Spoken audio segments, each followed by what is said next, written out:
35 years తర్వాత వచ్చే pregnancy దాన్ని అడ్వాన్స్డ్ మెటర్నల్ ఏజ్ అంటాము. ఈ అడ్వాన్స్ మెటర్నల్ ఏజ్లో కొన్ని ప్రెగ్నెన్సీస్ నార్మల్గానే వెళ్ళిపోవచ్చు.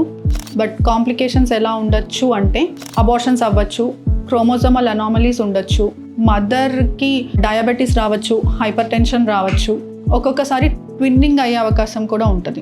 అండ్ డౌన్స్ సిండ్రోమ్ రిస్క్ అనేది 35 ఇయర్స్ తర్వాత యూజువల్లీ కామన్గా కనిపించే సిండ్రోమ్.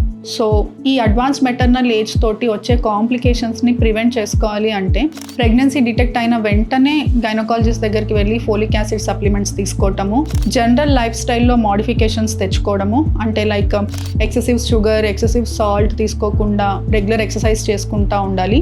అండ్ క్రోమోజోమల్ అనామలీస్ ఉన్నాయా లేవా అనేది రెగ్యులర్ స్క్రీనింగ్ చేయించుకొని, regular ultrasounds, regular blood test చేయించుకొని ఎనీ అబ్నార్మాలిటీ కనిపిస్తుంది అని అంటే గైనకాలజిస్ట్ అడ్వైస్ తోటి ఫర్దర్గా ప్రోగ్రెస్ అవ్వాలి. సో అడ్వాన్స్ మెటర్నల్ ఏజ్ వలన వచ్చే కాంప్లికేషన్స్ ఏంటి అంటే అబార్షన్స్ అవ్వచ్చు, ప్రీటర్మ్ డెలివరీస్ అవ్వచ్చు, ఏమైనా క్రోమోజోమల్ అనామలీస్ ఉండొచ్చు బేబీస్లో, మదర్కి డయాబెటీస్ ఆర్ హైపర్ టెన్షన్ వచ్చే అవకాశం ఉండొచ్చు. అండ్ ఓవరీస్ ఒకటే టైం 2 eggs రిలీజ్ చేయొచ్చు కాబట్టి ట్విన్నింగ్ అయ్యే అవకాశం కూడా ఉండొచ్చు. These are all complications with advanced maternal age.